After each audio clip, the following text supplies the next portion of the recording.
mucho esta mañana que me tome esta comunicación a Ruperto Patiño Manfer. Ruperto Patiño Manfer es panelista en resolución de controversias comerciales, precisamente del Tratado de Libre Comercio, y el tema pues es este. Ruperto, gracias por tomar la comunicación. Buenos días y bienvenido. Muy buenos días, Carmen, me da mucho gusto saludarla y estoy a sus órdenes. Igualmente, pues muchas gracias por tomar la llamada. ¿Cómo ve el inicio de la cuarta ronda? El asunto peliagudo, ¿no? Bueno, sí, yo creo que en esto de las negociaciones del Tratado de Libre Comercio tenemos que identificar siempre ese doble discurso de los Estados Unidos. Mire, Carmen, yo he seguido las negociaciones comerciales de los Estados Unidos desde los años 80 en que participé en la adhesión de México al GATT. Todo el tiempo he estado muy cerca de las negociaciones tanto de México como de Estados Unidos, y Estados Unidos, sus negociadores siempre manejan un doble discurso, un poco en el sentido de presionar a la contraparte, pues para obtener ellos la mejor ventaja. Yo creo que una cosa es el discurso político, mediático del señor Trump o de algunos representantes de los Estados Unidos, y otra cosa son la instrucción que tienen los negociadores, tanto de Canadá como de Estados Unidos y México, de llevar a cabo una negociación para una actualización, una modernización, un mejoramiento del Tratado de Libre Comercio. Y yo creo que en eso están trabajando. Sí es difícil una negociación de este tipo, pero vamos, tenemos una base importante. El propio tratado, como está, ha dado excelentes resultados para Canadá, para Estados Unidos, para México. Estados Unidos ha impulsado su economía desde la segunda mitad del siglo anterior, después de la Segunda Guerra Mundial y hasta la fecha, justamente a través del comercio internacional. Ellos son los promotores de la apertura de los mercados, de la creación de la OMC, desde entonces, y ahora de los tratados. Estados Unidos tiene 12 tratados de libre comercio muy similares a los que tiene con México, y México no es el responsable del déficit comercial de que se queja su presidente. En realidad, el mayor déficit que tiene Estados Unidos es con China, pero inclusive un déficit comercial de este tipo no lo resuelve un tratado de libre comercio, de ninguna manera. No es estableciendo reglas para decir algo así como se prohíben los déficits comerciales o hay que buscar un equilibrio. Eso responde a otras situaciones de la economía, del mercado, de la competitividad de los mercados. Entonces, sí está difícil porque hay temas delicados, pero yo creo que los negociadores de los tres países tienen capacidad para pensar, por ejemplo, el tema de las reglas de origen. Las reglas de origen tienen por objeto impulsar la competitividad de la región. Estamos hablando de una región de América del Norte, y esto hace que, bueno, preferentemente se utilicen insumos y partes de la región, pero también tiene que darle oportunidad de poder tener dentro del proceso productivo de cualquier producto, inclusive automóviles, pues partes y piezas de fuera de la región en algún porcentaje determinado para hacer más competitivo ese producto. Si tuviéramos una regla de origen que dijera, por ejemplo, que el 100% de las partes y piezas de un producto tienen que ser regionales, bueno, pues sacamos de competitividad el producto y ese producto no tendrá ninguna ventaja o posibilidad de comercio en el comercio internacional. El tema, por ejemplo, del laboral, ¿no?, que están queriendo incorporar el señor Tromo, que ha hablado del tema laboral, es absurdo. El Tratado de Libre Comercio no tiene que ver con las cuestiones laborales. Es como si nosotros quisiéramos meter al Tratado de Libre Comercio también el tema de los migrantes mexicanos que están trabajando en Estados Unidos. Pues tampoco, no es tema del Tratado de Libre Comercio, ¿no? A mí me parece que eso debe quedar fuera de la negociación. Y si hablamos de las ventajas del comercio, pues sí, efectivamente, somos principales exportadores de frutas y hortalizas, Estados Unidos, las frutas y hortalizas de invierno, pero también somos importadores, y muy importantes importadores. Vamos, casi el 100% de nuestras importaciones, por ejemplo, de maíz, las traemos de Estados Unidos, de maíz forrajero, de maíz de grano. Importamos frijol, importamos soya, importamos trigo en grano. Son productos básicos de la alimentación, y prácticamente el 100% de estos productos los traemos de Estados Unidos. Entonces yo creo que hay un equilibrio en el comercio que no se va a destruir. Vamos, yo no concibo, el Tratado de Comercio no concibo que pueda ser denunciado por ninguno de los tres países.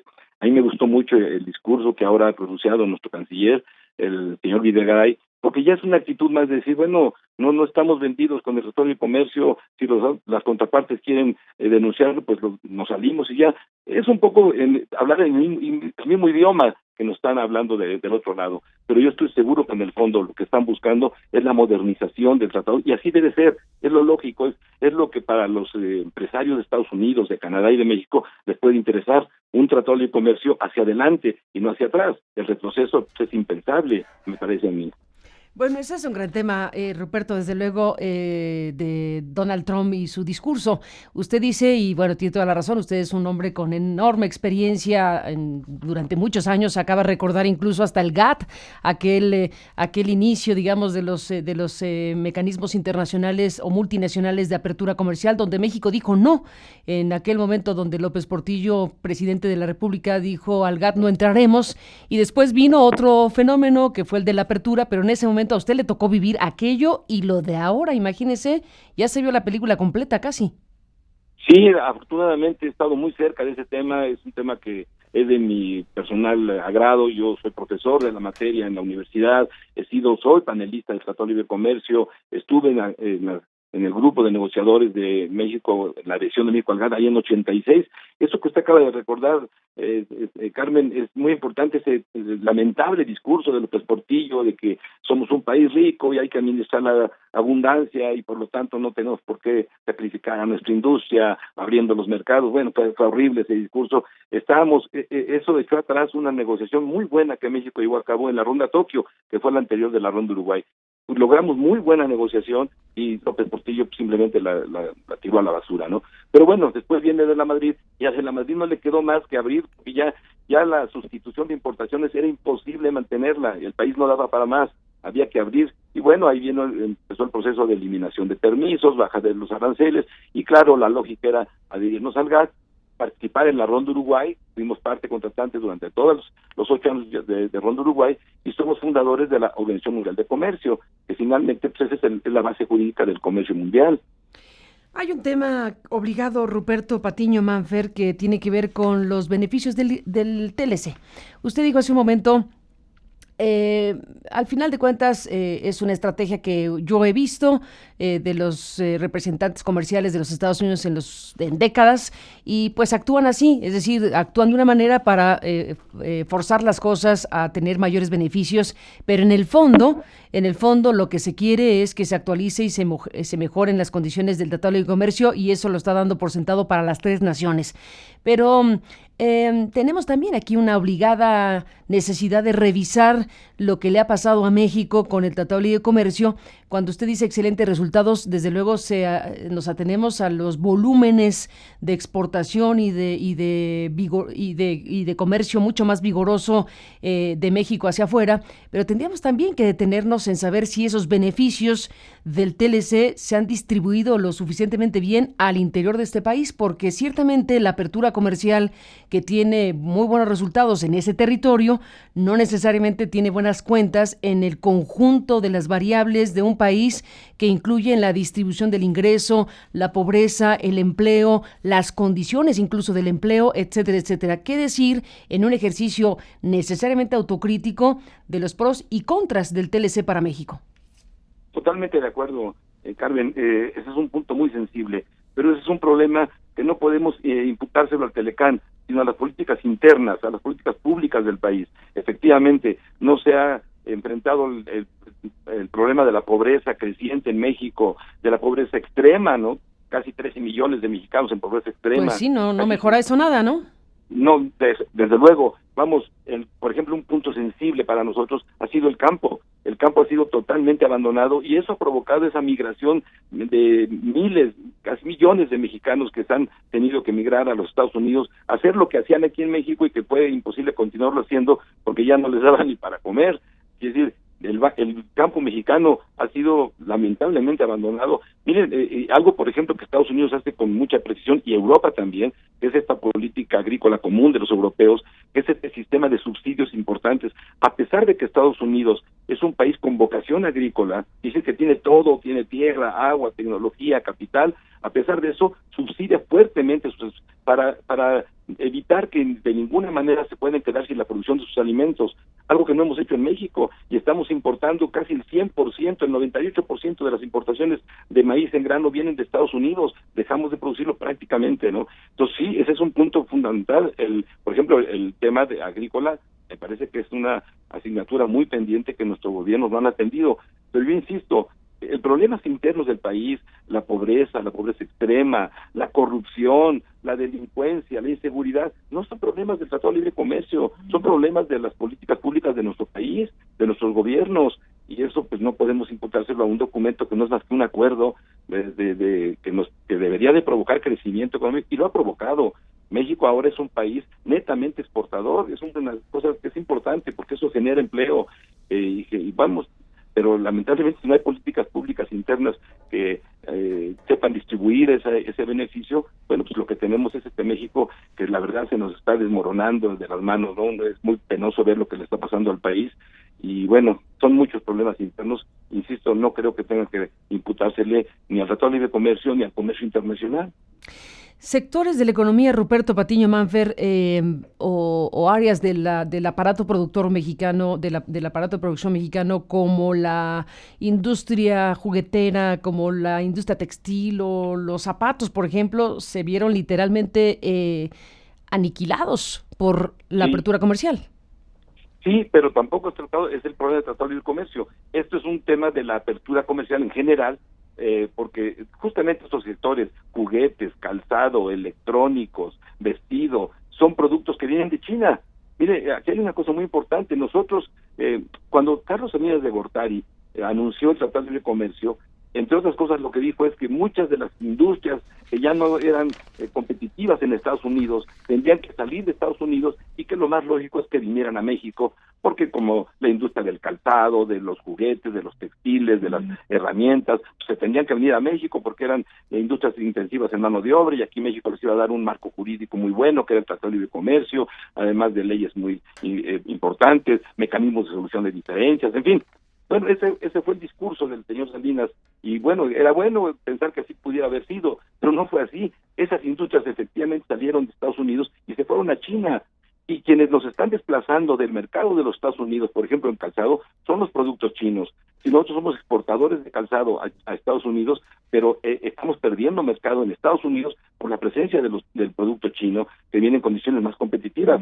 Eso tampoco es imputable al Tratado de Libre Comercio. Eso tiene que ver más bien con la apertura, y la verdad que pues no, yo no veo opción para el mundo de regresar a sistemas proteccionistas. Me parece que eso es una cosa que está totalmente superada, ¿no? ¿Qué tenemos que hacer? Pues especializarnos. El problema de nuestro país también es que no nos hemos especializado en aquello que podríamos haber sido muy competitivos. Nos dedicamos a exportar petróleo crudo sin darle valor agregado. Entonces, bueno, pues eso es una aberración, una tontería. Tendríamos que haber transformado el petróleo y ser exportadores de petroquímicos y no de petróleo crudo, ¿no? Tenemos 11.400 kilómetros de litoral y no tenemos una industria pesquera. Esas cosas uno dice, bueno, qué lástima, ¿no? Con tantas posibilidades que tiene el país y con políticas públicas tan limitadas o tan pues ciegas, porque no ven esto o no lo quieren ver. Ruperto Patiño Manfer, usted como panelista en resolución de controversias precisamente comerciales, precisamente en el marco del Tratado de Libre Comercio, bueno, pues qué le digo, conoce de primerísima mano lo que serían estos mecanismos fundamentales en un acuerdo comercial de esta naturaleza. Ese punto en específico de los mecanismos existentes para resolver controversias es algo de lo que Estados Unidos ha dicho quiere cambiar, quiere modificar, que esto es de lo que pone los pelos de punta a México y a Canadá. Parece que más a Canadá que a México, pero que es un tema importantísimo. ¿Qué me dice de eso? ¿Hacia dónde se dirige Estados Unidos respecto a resolver conflictos o controversias comerciales en el TLC?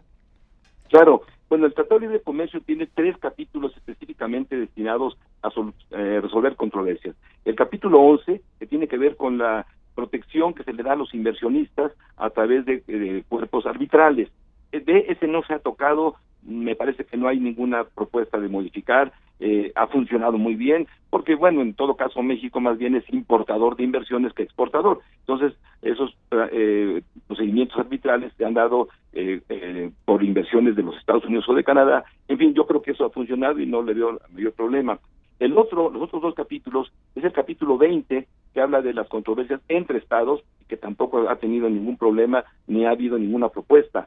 El punto central es el capítulo 19, el artículo 1904, que establece un mecanismo de creación o de participación de paneles, lo que llaman paneles binacionales, de 5 panelistas mezclados entre los de un país y otro país, para revisar la legalidad de las resoluciones en materia de prácticas desleales de comercio internacional. Hablemos de dumping y de subsidios. Ha funcionado, pero no como se esperaban estos paneles.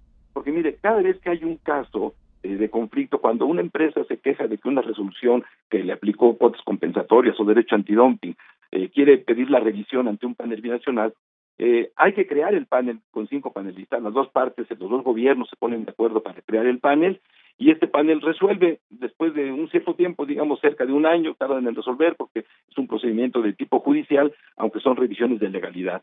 Lo que ha pasado es que no se ha podido crear un cuerpo de jurisprudencia, diríamos, o de precedentes, porque cada panel resuelve un caso, y puede haber casos similares, pero como lo resuelven paneles diferentes, pues no, un panel no está obligado a respetar los criterios de un panel anterior, digamos. Entonces, no es predecible. Yo creo que no ha funcionado como se esperaba. Pensaba que iban a ser procedimientos mucho más rápidos, no ha sido así. Hay productos, actualmente hay solicitud de formación de paneles que llevan más de un año y no se ha podido ni siquiera formar el panel, o sea, integrar a los 5 integrantes, y ya después veremos el procedimiento.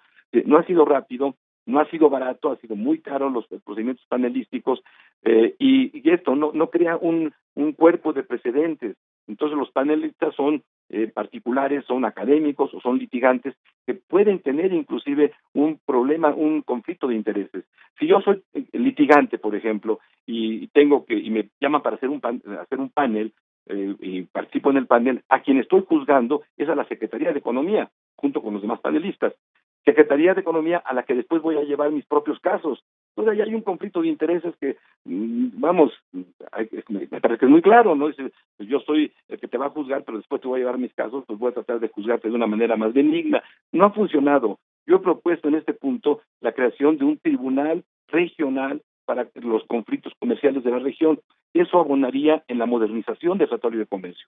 Claro que implicaría una voluntad de los 3 países, de Canadá, de Estados Unidos y México, porque un tribunal estaría integrado por magistrados permanentes que estarían construyendo un cuerpo de jurisprudencia, de precedentes, que sería muy bueno porque eso le daría previsibilidad a las causas, a los asuntos en la región. Eso hablaría de un tratado mucho más moderno, hacia adelante, que es lo que me parece que se está buscando. Pero bueno, es una propuesta nada más ahí al aire. Yo creo que esto del capítulo 19 sí le hace mucho ruido a Canadá, no entiendo por qué, porque no les ha ido mal. México no creo que también tuviera mayor problema en que no que se eliminara la revisión de los paneles, sino más bien que se transformara el mecanismo de paneles por un tribunal o por algo más sólido, más concreto. Ahora, ¿de qué se trata estos paneles? Revisan las cuestiones de los derechos antidumping. Y mire, Carmen, este tema de las prácticas desleales del dumping, desde que se firmó el Tratado de Libre Comercio, ya había planteamientos de que en una región integrada, pues ya no funcionan los derechos antidumping. Más bien hay que aplicar leyes de competencia, porque se supone que es una región ya integrada, en donde ya no hay aranceles, donde los productos circulan libremente, y esto del dumping funciona para otro tipo de relación comercial, pero no para una región integrada. Es, por ejemplo, Europa al interior, obviamente no existen los derechos antidumping ni de ningún tipo, porque eso ya desaparece en una región integrada. Claro que el Telecán no es una región similar a Europa, pero es un proceso de integración, o cuando menos formalmente así lo es.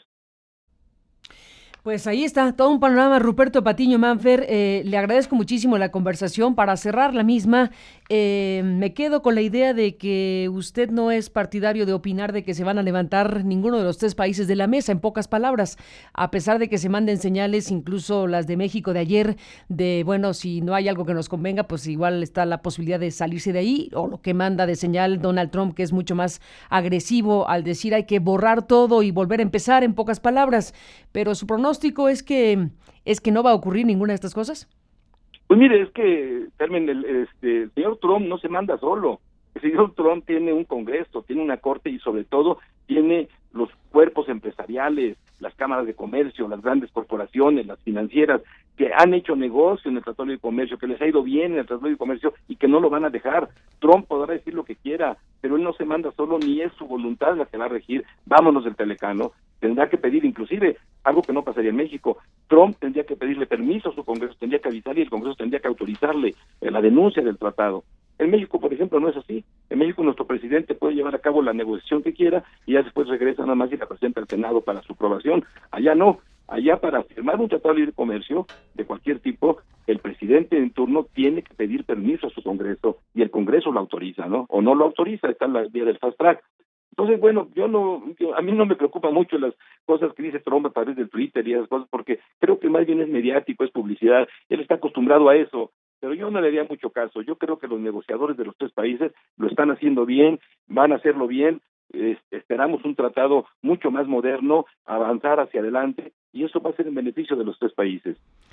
Pues estaremos al pendiente. Hoy es un día importante, Ruperto. Le aprecio mucho que nos tome la comunicación y si no tiene inconveniente, pues sigamos hablando para seguir de cerca este proceso que se ha abierto entre Canadá, México y Estados Unidos. Con muchísimo gusto, me da mucho gusto haberla saludado y gracias por su entrevista. Al contrario, gracias a Ruperto Patiño Manfer en este momento hablando precisamente del TLC. Como ha dicho el propio Ruperto, bueno, es un experto en la materia desde hace varias décadas y particularmente como panelista en algunas resoluciones de controversias comerciales precisamente en el marco del Tratado de Libre Comercio de América del Norte. Bueno,